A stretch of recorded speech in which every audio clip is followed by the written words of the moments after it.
So what Zifa wanted was they wanted to replace the sports brand that is normally associated with the national team kit. So like Umbro, Puma, and that kind of thing, by creating their own unique brand of sportswear that would carry the national team kit. So the brief was that we had to do a talent search to find a logo or identity for that kit.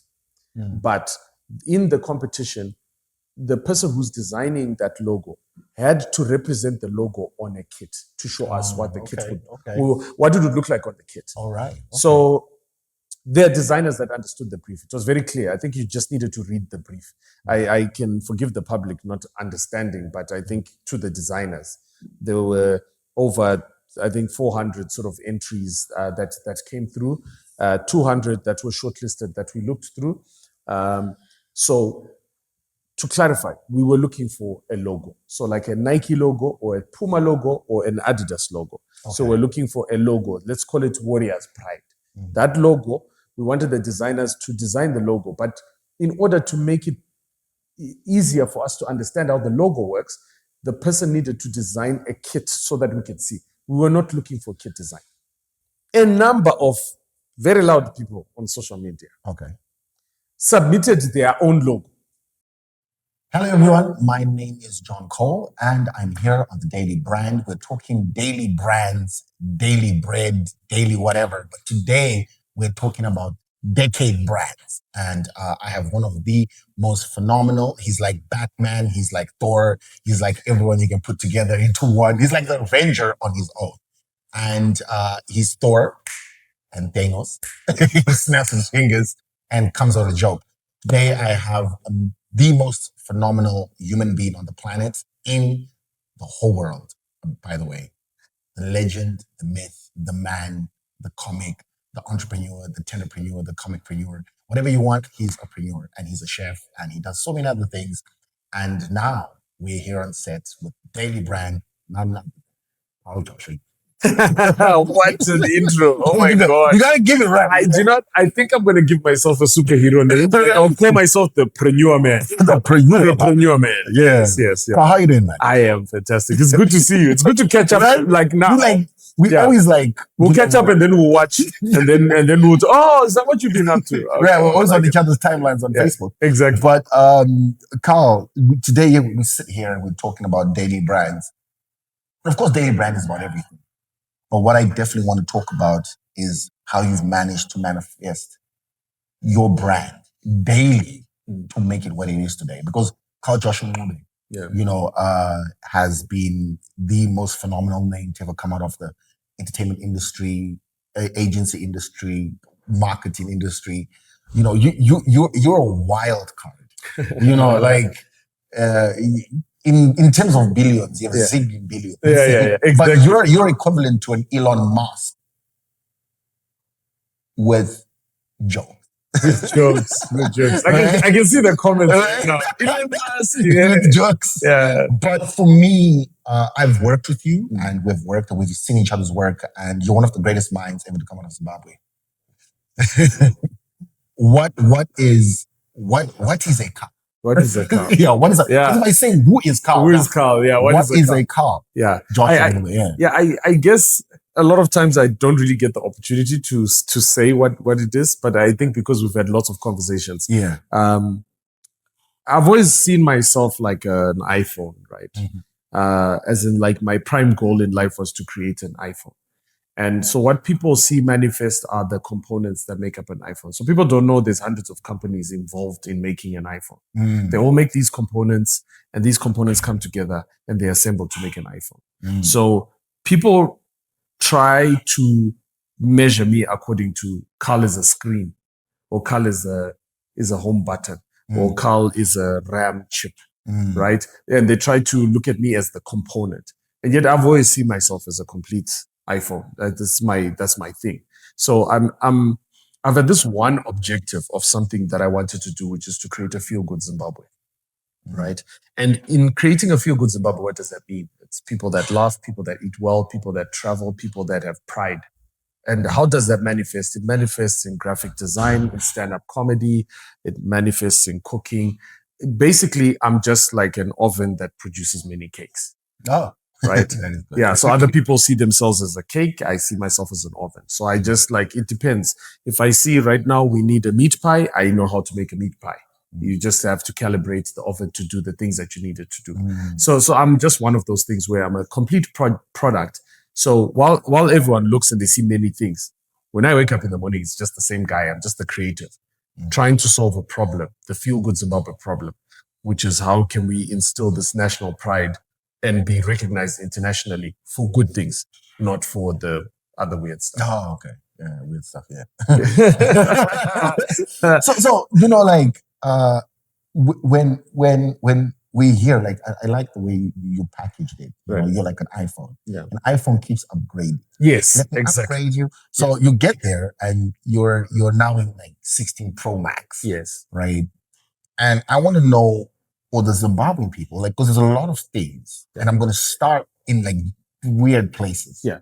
Because people, when they look at Carl, oh yeah, Carl's a chef. Yeah. Carl's a comedian. Yeah. Carl is an entrepreneur. Carl is a this. But let's start on one place, right? I've come to your comedy shows, and I think I once performed one of your comedy shows. Yes. And you speak about comedy from a different perspective that has a feel-good motion to it. What makes the comic side a benevolent part of you? Because obviously there's a history to your comic side. Yeah. And I want the Zimbabwean to know that. To know, Yeah. So, firstly, when I got into advertising, let's go back. My father's a woodwork, technical graphics teacher, right? He's late, but he was a part-time stand-up comedian. So when I was a creative, when I got into graphic design and so on, my job, and I thought I would do it well, was to manage my dad. So I was gonna, my dad was gonna be part of this big ecosystem. So I'm about ecosystem. So in terms of this feel good Zimbabwe thing, I was gonna utilize my dad and market my dad and grow comedy from that perspective. My dad was too afraid to do it. I went on stage and I did my dad's jokes and some of my own. I was already writing copy in advertising and animation. And then after that show, my dad died. All right. So it became, how do I make my dad's jokes work internationally? How can I put my money where my mouth is? Would Charles Ncube have been famous around the world? And so while everybody is trying to compete with me as a stand-up comedian, that's not what my purpose was. My purpose was healing. My purpose was coming to terms with that trauma of putting all of this time, putting this business plan, and then your dad dies. Yeah. So going on stage and remembering him, keeping the beard, looking like him, this is all part of, that kind of identity. But it all fits in with everything else that we do, right? Which is to say, we all experience loss. But how do we come over loss? Humor. Sometimes we crack jokes. We remember the good times. So it's almost like a case study for other people going through what I'm going through in terms of legacy issues. How do you push your family brand? How do you push the family business? How do you create a family business? So there were a lot of things that my dad's death answered within the ecosystem of the projects that I do. Okay. Yeah, because every time we would speak about your dad in your comedy shows, like I said, you didn't hold back on that because now you're speaking about it. Yeah. And from comedy, I definitely know. How many cities did you travel? Oh gosh. Okay. I think last 48. 48 cities. 48 and how many countries? Wow. Okay. Countries. Crazy. Countries, I think maybe 28. 28 countries and 48 cities. Yeah. It's been... And you're supposed to do a world record thing at the time? Yes. Yeah. So we broke the Guinness World Record of most comedy shows in 7 days. Okay. But then discovered that Africa actually doesn't have comedy clubs. And the Guinness Book of Records needed you to perform in comedy clubs. And so I was performing. In fact, what I did in order to qualify the venues, I actually went and did the record first. People don't know this. I did a trial run and did 35 comedy, 35 venues in 7 days. Then went and did it for real and only managed to do 31. But and then Guinness were like, well, firstly, it needed to be recorded by the press, TV stations needed to cover it. At the time, it's only ZBC. At the time, the press only maybe would write 2 or 3 articles. We needed a review. They needed the actual people who were writing articles needed to be actual reviewers to be able to review the show and say it needed to be 4 stars out of 5. They needed to be recognized publications. There were just so many issues. But for us, I just wanted to break the actual record itself. But nonetheless, you did it. Yeah. Nonetheless, it was done. Yeah. And for us as Zimbabwe and for us as a nation, you did it. Yeah. You know what I mean? Because it's not easy to hop on because you had visa. I remember you'd record everywhere you'd go. I think it's the time you got sick. It was the time, if I'm correct, during one of the trips. And you posted it. And that's how I would like live. Right. I mean, like, watching. Because it was hectic because that particular record, we did it in 3 countries, right? So South Africa, so we started in Cape Town, went to Joburg, then came to Harare. So in South Africa, they couldn't give me enough gigs. So I only got 3 gigs. Then I had to fill up the space. So there was one crazy day where I had to do 9 gigs in Harare, like on the same day. And like 9 gigs is like a breakfast show, an 11 o'clock show, a lunchtime show. There was a show at 3 o'clock, 5 o'clock, 7 o'clock, 9 o'clock, and 11 o'clock, right? So it was like such a hectic day of doing comedy shows. Yeah, and it works on your brain in such a bad way because you're supposed to do the same jokes over and over again. So sometimes in the middle of the show, you think, I've already done this joke today. But where? Like, but where? Where do I remember doing this joke? Yeah. Like it's the same people? So sometimes I go to the end of the show and I'm like, oh no, I forgot to do the other jokes in between. Yeah. And that being said, right, we have you here, comedy, the cities, the countries, and we have the food. Yeah. We have the chef. Yeah.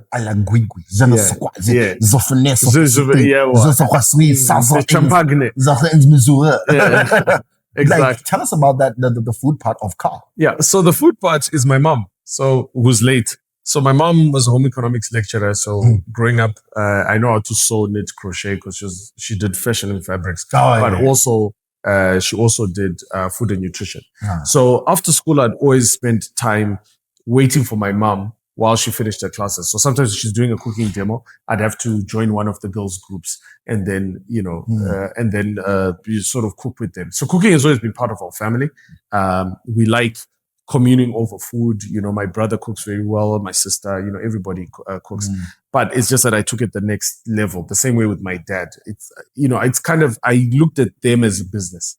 There were a couple that couldn't work together. There were 2 the most talented people I know, and they got divorced. And that was very heartbreaking for me because I imagined you have a father who can make a sofa and a mother who can upholster it, right? And you think I had these fantasies of how this relationship was going to work. Unfortunately, it didn't. So anyway, I sort of brought these 2 things together, these 2 people together who couldn't be together within me. So I feel like it's a celebration of that heritage. And it fits again with that feel-good Zimbabwe scenario. Again, we come from this place where everybody has got DNA they can download from their ancestry. And unfortunately, I had a beautiful ancestry of a mother who was good at food, a grandmother was in hospitality, a grandfather was a teacher, a father who's also a teacher and a comedian.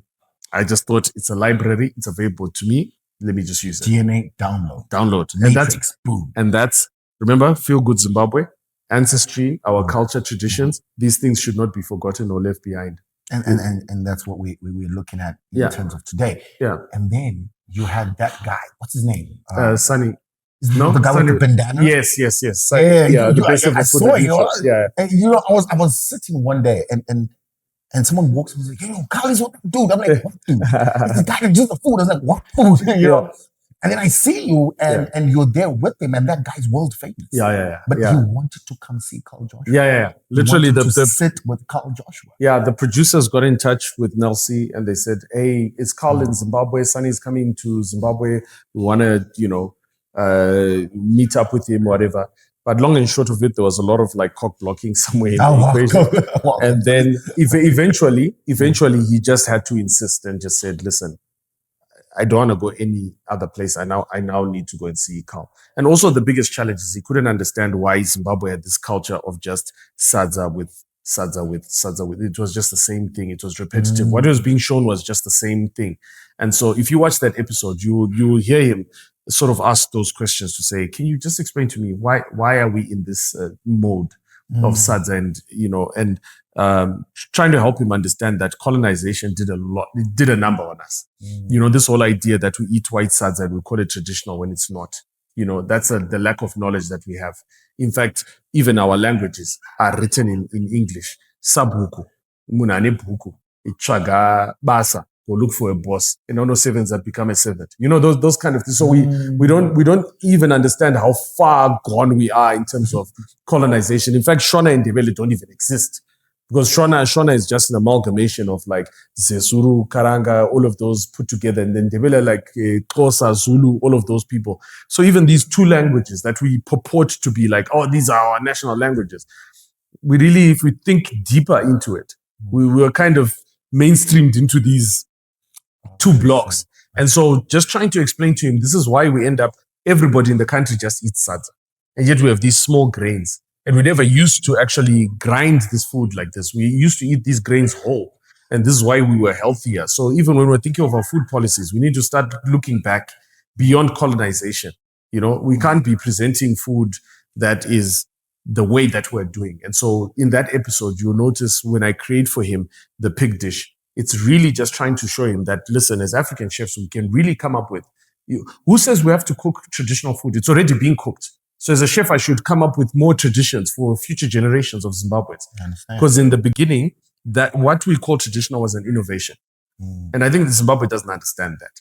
And that was a very important sort of part of that show when he came. And it was important for me to express that. Oh, okay. And we love that about you. This is the one thing I've known about you is wherever you go, you hold in high esteem, in value and priority, the Zimbabwean flag, Zimbabwe itself, because every person, even like when you did TED. Right. TED. Right. You did TED. Was that in America? So I did 2 TED Talks, right? Okay, TED Global happened in Tanzania. Right. They brought TED into Tanzania and did the global conference. Then there was TED Summit in Scotland. So I did Scotland. So I did the 2. Yeah. So think about like you're on TED Global. Yeah. And then you do TED Summit because your global presentation was so fire. They're like, we need to bring this back. Because I've never seen, maybe, but to my knowledge, I haven't seen people like really go back. Right. Maybe you do one TED one, and then that's it. Like yeah, that's true. Yes, I'm also proud to say that a couple of years ago when you did TED Scotland, I did write in his comment section that I want to be like Carl. And I prophesied it. And a couple of years later, I think 2 years later, 2 years ago, I did TEDx Borodale. And that's how I got to do TED. Right. But I actually got onto TED because I was talking too much. So, so I got to do that. But like you're one of like the biggest inspirations that we've had. I remember starting to dance.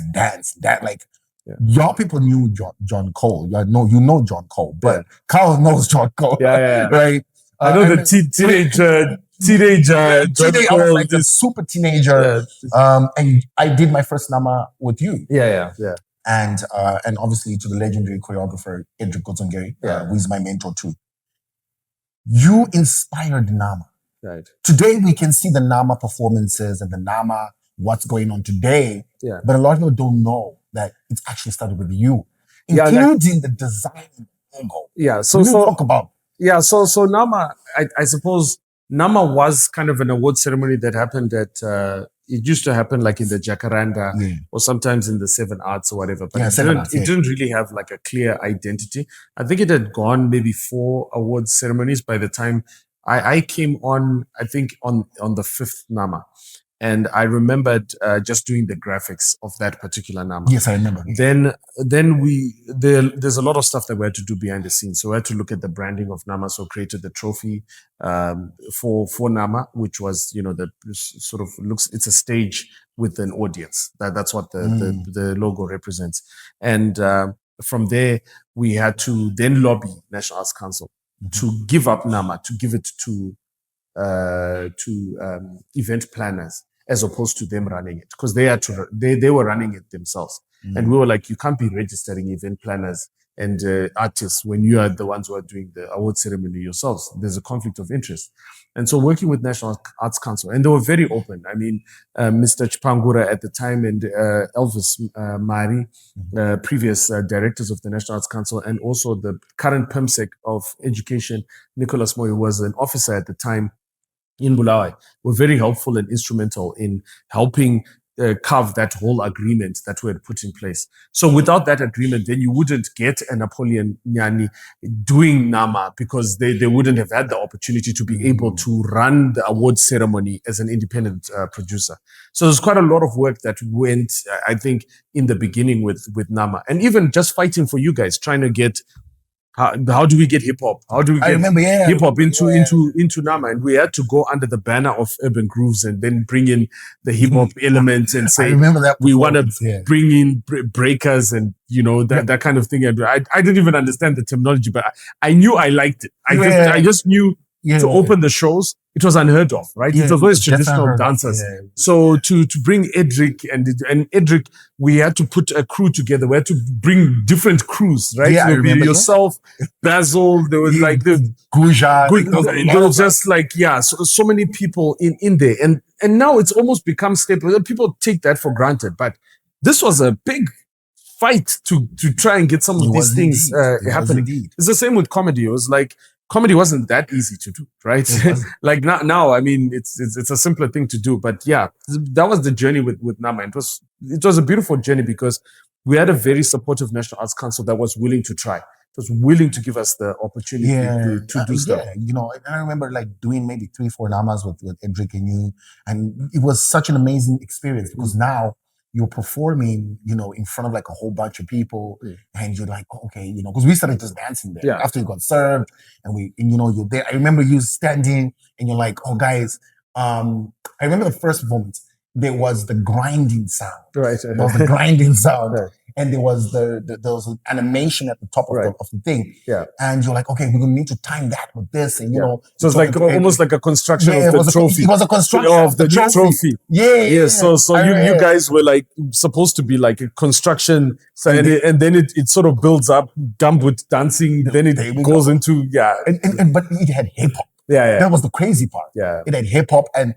People then didn't understand what hip hop was in terms of dance. You know, they're like, and they're like, what? And even the national anthem, like Tammy Moyo sang the national anthem. Right, yeah, Tammy. I remember so Tammy Moyo. People, Tammy, 8-year-old, you know, literally blitzed the national anthem like she was amazing. She killed it. And then we put her in this compilation with some big gospel stars. I remember it. Man, she made light work of these people. Like I'll never forget. I was like, Tammy Achava watches these people. I remember distinctively, and Tammy Moyo, if you're hearing this, I remember Tammy singing, and Edric, I remember, you and Edric were standing together actually. Right. And Edric says to the mom, remember, and says, if you nurture your daughter's career, she will become a superstar. Yeah. I remember that day like what, and I kept telling this every time I meet, I'm like, do you know that when we're standing there, I was just like a junior dancer, but I think I was having a conversation with Edric. You were there, times man. And she was singing the national anthem during rehearsal. Yeah. And Edric said those words, she will become a superstar. Big star. Yeah. And today, he's exactly what he said. Yeah. And you know, Tammy particularly, you know, bless her. I mean, she is, even when she reached 20, she was probably the most experienced singer in the country.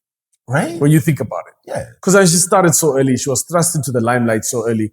But I think she had such a good ecosystem around her. You know, like, you know, people like Richard Kohola, the mom, and, you know, and even with us, we, at the time, trying to just make sure that it also didn't get to her head, that also she understood the gravity of it. Because also, you know, she's singing the national anthem and she's opening NAMA. And there was like people behind her. That was who were back up. You know what I mean? At that time, she was the lead singer. And that was like an amazing factor. But you put all this together.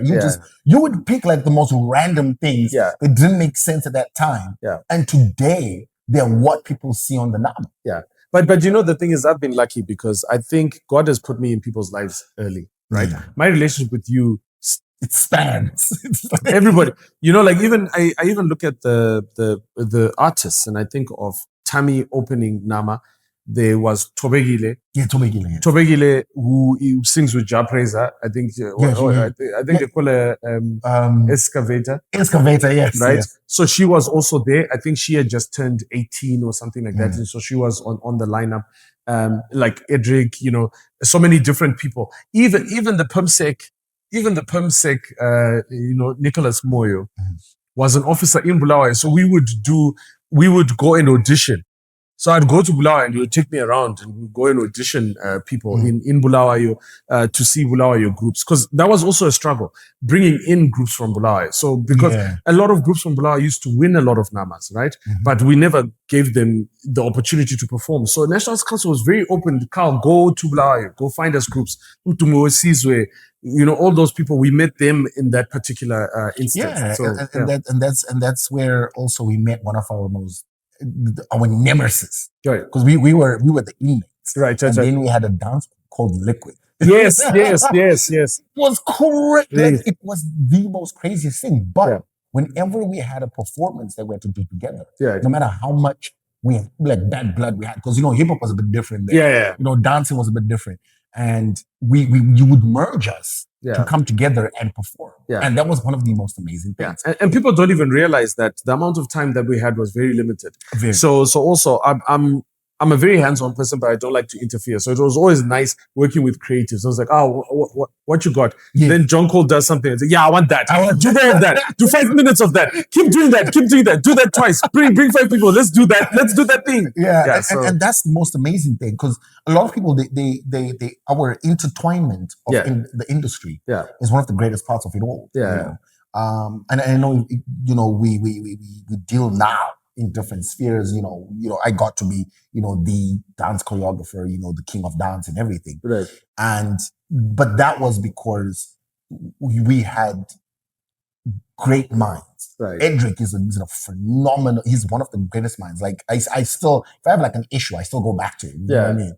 And he's always just like, cool, what do you need? I'm like, cool. And he's like the most rational person I've ever met in my entire life. Yeah, I literally enjoyed working with Edric. It was just like, Edric, your job, just compile people. But Carl, I just want dancers. Just bring them together. Just bring them. It's like, but no, dancers. That's all I want. We make the money. And that's how a lot of the dancers, because when I talk to dancers today, I was like, we had to audition.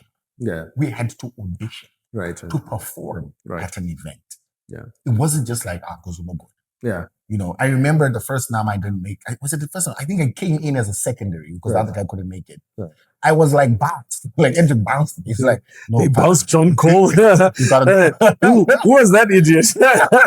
Right? Who was that guy? The amazing part is he actually, funny story, right? He made the dance group Inmates. Right? He doesn't get enough credit for that. Because I remember Basil had come with some guy, I forgot his name. And then I was with Chris, I was with Leroy, Bless him Fire, what was his brother. And we all just came separately to the Alliance Princess. Right. And then I think outside, right, he's watching us do our thing.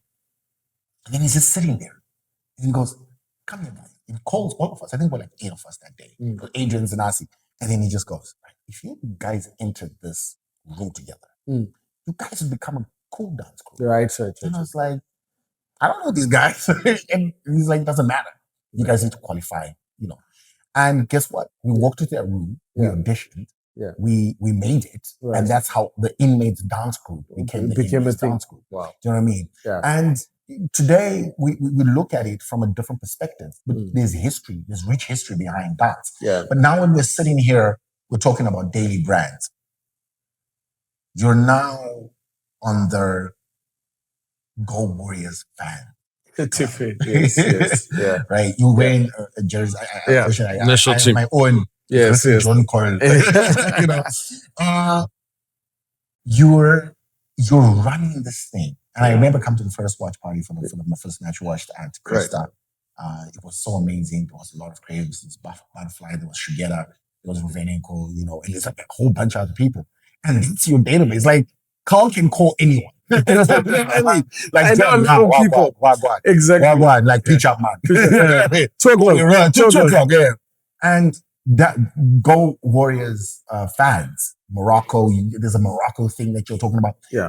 Like, do people need to know this? How do we come about? Yeah, so remember the iPhone thing, right? So again, in terms of the feel good Zimbabwe thing, what's more feel good Zimbabwean than supporting the Warriors, right? And also creating an environment where a young kid in a village can actually become a warrior. Because remember, the FIFA president at some point says that a lot of the big superstars from Africa come from villages. So my question was, then how come we don't have fan clubs? How come we're not doing village soccer as a thing? If the stars are coming from there, it's not the academies that are happening at the Group A schools. Those are not, yes, they're producing footballers, but the big stars, to be honest with you, they're all coming from the dusty townships. Yeah, Ronaldo came from poverty. So our premise was that we needed to create something that was feel good, that took, because again, sometimes soccer supporters like to blame the coaches. Here, we don't have a stadium. Here, we don't have this, we don't have that. But I'm like, you know what? We can also stay in our lane and just support the team. Yeah. I'd like the team to go online and see something positive about themselves. How do you think they feel when they're reading their comments? Yeah. And the comment section is brutal. Yeah, so I wanted to be responsible. I really wanted to be responsible and create something that also could help Zifa to be able to distinguish the different market groups.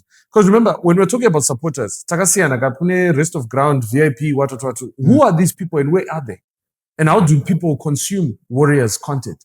So we were like, who are the people who are willing to travel, pay 2,400 to go watch the Warriors? I want to know that person. If that person doesn't exist, then I know there's no Zimbabwean willing to spend that amount of money to travel for the Warriors. Tavata, ticker that box. And then we look for the people who are willing to buy a crate of beers just to watch the Warriors. And who are the people willing to go to the village to go sponsor kids so that they can become future warriors. So that's what Go Warriors fans is about. It's about creating that ecosystem right from the beginning, from the dusty townships, from the villages, bringing up the talent, even the supporters, and being able to connect them with the team. One thing I understand, besides Go Warriors fans, right? You were a judge for the Zimbabwe Warriors design criteria team happening. Yeah. Warriors Pride. Warriors Pride. Can you explain how that works? Because there's a lot of controversy, online, especially X, with individuals saying, "Oh no, I put my team and I put my team, my team's ping." You know what I mean? You know what I mean? And some people are like, "You're smoking cotton, man." Right. You know what I mean? So so explain to me how that works. So we were invited by Zifa, a number of us, to be on a panel to decide what. Okay, so what Zifa wanted was they wanted to replace the sports brand that is normally associated with the national team kit. So like Umbro, Puma, and that kind of thing, by creating their own unique brand of sportswear that would carry the national team kit. So the brief was that we had to do a talent search to find a logo or identity for that kit. But in the competition, the person who's designing that logo had to represent the logo on a kit to show us what the kit what did it look like on the kit. All right. Okay. So there are designers that understood the brief. It was very clear. I think you just needed to read the brief. I can forgive the public not understanding, but I think to the designers, there were over, I think, 400 sort of entries that came through, 200 that were shortlisted that we looked through. So to clarify, we were looking for a logo. So like a Nike logo or a Puma logo or an Adidas logo. So we're looking for a logo. Let's call it Warriors Pride. That logo, we wanted the designers to design the logo. But in order to make it easier for us to understand how the logo works, the person needed to design a kit so that we could see. We were not looking for kit design. Okay. So it wasn't so let's be very about clear. The kit. No, it was about the actual logo. It was basically kit. We've got a lot of skilled people even on the panel. Oh, okay. That's not a So it was about the logo. So it was about the logo. Getting given the emblem, the Zimbabwean emblem, right? And say, now create that. Yeah. Show us what it looks like on a kit. Yeah, we're not looking for a kit, but the kit could help us understand where your logo was coming from. Oh, so that That's okay. Right. So this brings me to the next point. A number of very loud people on social media, Okay. submitted their own logo. Oh. Okay. So my question was, did you want us to use your logo and own it? Do you understand where the problem is here? Right, So like John Cole, instead of designing us a Ziffa kit, puts his John Cole logo that he puts on everything else and enters it into the competition. Like, who does that? Like, as in, okay, the competition says that Ziffa will own your logo. Oh. Yeah, so why would you submit your... Oh, okay. Yeah. That's So a bunch of them were disqualified on that basis. Like literally, we didn't even bother looking at those because you can't submit your logo. What do you want us to do? Then take the rights away from your logo. Then you're going to complain that you can't use your brand name anymore. Oh, okay. So that's where the discrepancy was during the brief. Yeah, because like, why would you do that? The brief was very clear. Design an emblem that will be used on the Warriors kit. Supply 3 kit designs to show how the logo is going to be represented, and any other supporting stuff to push the logo. Okay. The judges were there, and the judging panel was made up of Dr. Chris Sachkonye, who basically is a well-renowned figure within the advertising circles in Zimbabwe, and he's got a PhD and everything. Brett Van Rooyen, Faithway, Sapi Bachi from TBWA. We had Desmond Muringa, who's a football ex-football player. So everyone on the panel. Yeah, Carl Joshua Ncube, you a were designer, Ebaisa, a creative director. So listen, if it was design, we could have come up with a design ourselves. But it was felt in order to, let's have ownership. Let it be someone out there who gets to contribute to a national logo. Okay. Right? So I see here, okay. Yeah. So once you've created the logo, the second step was to put the logo. If you're a designer, you'll understand this. You have to put the logo in application. What does a logo look like? On a lunchbox, on a billboard, on a banner? Because if you just put the logo on a piece of paper, to judge it is difficult. Yeah, it is. Yeah, people can be very subjective on a logo. And so the logo we picked as the judges. So the judges shortlisted 12 logos, put it out to the public. The public voted. We then considered the public's vote to then formulate our arguments on the basis of which logo then got chosen. All right. So it's just generally just, people just had to like, okay. But we still, as a panel, had to still present that to Ziffa with the justifications of the logo that was then chosen. Of the person who actually Right. tops. Yes. Okay. Because there had to be context to say that we like this logo because of this aspect and whatever. So people saw the logo, the Gallant logo, beautiful logo, very, very ingenious way of utilizing the Zimbabwe bird and the conical tower in such a way that the logo could stand on its own without even putting any words.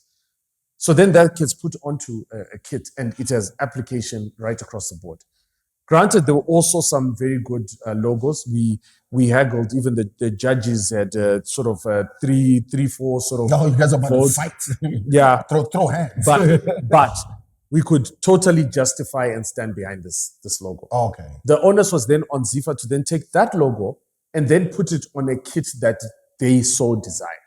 That would have been designed the end product. Yeah, because there's nobody on the entries of people who are designing kits. Nobody who's got experience in designing kits and knowing what kind of ventilation is supposed to be there and whatever. We can't leave that to just. Do you get what I'm saying? There's a lot more technical considerations that have to be put into place. There's CAF regulations. There's all of these kind of things. Imagine if we had given the designers the CAF regulations. That's why we went with the thing that was easiest to do, which was to do the logo, so that when there's a CAF approved kit, the logo would then sit on the kit. Oh, okay. Yeah. And so we had a lot of talk. People just saying a lot of stuff. Yeah, I submitted. Just like, yeah, you submitted your logo. Oh, okay. And that logo, it's your brand. We know it's your brand. You use it for everything. Unless you wanted us to take ownership of the logo. Okay. But it didn't even fit our design specs. Okay. So I mean, that kind of like clears up for everybody. You know what I mean? And then there's this thing that you have. It's a team that you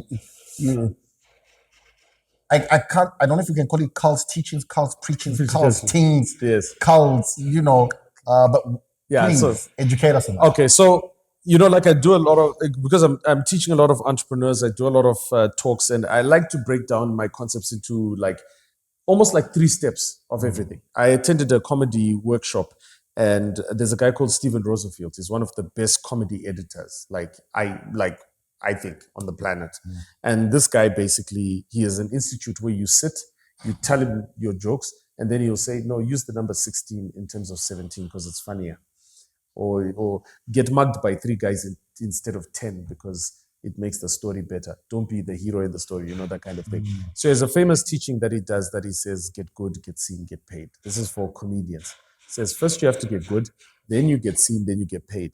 I apply it in every form of business now because I'm like, if you get good, then you actually get seen. And when you get seen, then you have to be prepared to get paid. It doesn't happen in any other order, right? Except the one. Yeah, so get good, get seen, get paid. And then there are only 3 ways of making money. You make money from curation, collaboration, and creation. Most of us try to create. That's the hardest of the 3 things to do. So curation, knowing everything, knowing a lot of stuff makes money. So let's say, for example, Daily Brand records a lot of videos. So they're curating information. That's what makes them valuable. Then when they're working with us, they are collaborating. That's another way of expanding how they make money. Then the last bit would be to create new products. That's probably going to be the hardest thing. To say we're creating something new that doesn't involve any collaboration or whatever it is, right? That's the 3rd way of making money. So that's the way that you, in terms of steps, start by collecting information, become a curator, know something about everything. Rural BNB, I'm now the rural development expert. I get paid to talk about rural issues. Then I open up a platform where people build their own rural BNBs. That's my collaboration. So that when I send guests, I make money from the commissions. Then creation, if I then decide to create my own rural BNB, right? That's always going to be the harder thing because it's a harder thing to invest. It's a thing. Yeah. So those are kind of my teachings. Get good, get seen, get paid. Get good, get seen, Get paid, curate, collaborate, and create. So we've got you from the Nama, we've got you on the chef side, we've got you on the comic side, we've got you on the Go Warrior side. Rural BNB, the actual iPhone. The way you... The actual iPhone. Yes. Let's get into that because it's one of for me, I see, because yesterday I came across the most amazing video. Right. There was an American on a train. I don't know where she was. I think she was in Vietnam, but she said she was in Zimbabwe. But I think I just came across it on TikTok. She's like, "Hi, I'm Zimbabwe." It's like about, I'm on a train. And then she starts showing the train. Right. She's like just showing how the train looks. I think it's the blue train. It's the blue train. Right. The blue train, yeah. But she was in Vietnam at the time and she was traveling to, I think it goes to Cape Town. I think so. And she's there. But I think with rural BNB, you can find someone who is in uptown New York City, Washington, DC. Like, you know what? I need to feel Mother Earth on my feet. And this is where you come in. Yeah. Rural BNB. Give us I know you just wake up and just think this up. So this was part of the bigger plan. So this is the iPhone that I was talking about. So in the iPhone, rural BNB, it's more about identity. I grew up as a kid who lacked an identity. Dad was Ndebele, mother was Shona. I grew up in Southwold. I thought I was colored. And then found out when my parents were divorced that I wasn't colored. So I was 10 when I had to figure out that I was black. So I was a culture shock. I was like, but it's bro. My mother's like, hey, why are you talking like that? It's like, what you tuning? I was like, you're not colored. You're not colored. What you say? You're not colored. You're black. So I had a challenge. And so I started identifying more as Zimbabwe. But my dad didn't have a rural place. And so I've always yearned to want to have my own place to go back to. But in there, I don't want to live in a village where I'm struggling with water, electricity, whatever. As technology changed, we started to, like Nelson and I, my wife and I, we moved into a tent when we moved to Victoria Falls because we wanted to make this transition to the village. That. Yeah. You document that. Yeah. So we started hiring out tents because our plan was that if we could be comfortable enough in a tent, we can make the hut look like a tent. And so Rural BNB it started off as a company called Ekaya. which was to look for a place, a resting place. And so we did the tent, then we changed the bus into a home, then moved it into the village. Then COVID hit. And almost as though we had predicted this, almost as though God had just told us this was going to happen, right? Everyone started looking more at rural and thinking, how can I change my lifestyle and whatever? So we created Rural B&B. We started doing consultancy, giving people ideas, bringing people together to say, listen, you can create like an Airbnb type product, but for rural areas only. People don't have to sleep on the floor. They can sleep on a nice bed, but we want the hut, we want the experience, right? So this is where the comedy comes in. How do you do the storytelling when you're on a Scotch cart and you've got people coming into your village? That's where the comedy works. When they're eating the food, that's where the chef comes in. When you take them to the field to go watch the kids playing soccer, that's where the Go Warriors fans comes in. When you start to look at my whole ecosystem, when you look at the art sector, and I'm like, John called your next video, why don't you shoot it in the village? And because I'm a film director, I can make a music video, right? That's where all of those skills, you see how those components, now I'm now assembling the screen, I'm assembling the battery, I'm assembling, and then that's how we get Rural B&B. That's where the feel good, this organically encapsulates feel good Zimbabwe. Nothing is more feel good than going back to your village and being comfortable there and creating an economy there and making money from there and living healthy and laughing and eating good food and welcoming the world to your culture. Yeah, 100%. And for me, that's one of the most amazing things, because if you when we used to go, Kumashagwedu, people when they look at me like, I'm like, I come from Shamba, bro. Right. Yeah. Right. You know what I mean? I've got like a whole plot in Shamba, just like for me personally, like because my grandfather left it for me. Right. And when we go back, there's this, like you have no air's fresh. Right. There's no stress. There's no network. So you get greeted all the time. Yeah. How weird is that? Like people actually greet you 6 times by the time you have breakfast. And that's the beauty of it all. Yeah. And with rural area, the B&B, I've watched the birth, even from when you started it and it fascinates me. And you're always putting designs out there. You're not afraid to take out a life insurance policy on yourself. You know what I mean? That's how I'm calling with you. Yeah. Because you're a risk taker. And one of the best parts about having to be a risk taker is having your 6, which is someone who protects your back. Yeah. And that's Nelson. Yeah. I remember when you were there, you're like, she said, yes, we were there. Yeah. Online. We're watching all this. When we started the whole thing. Yeah, we started the whole thing.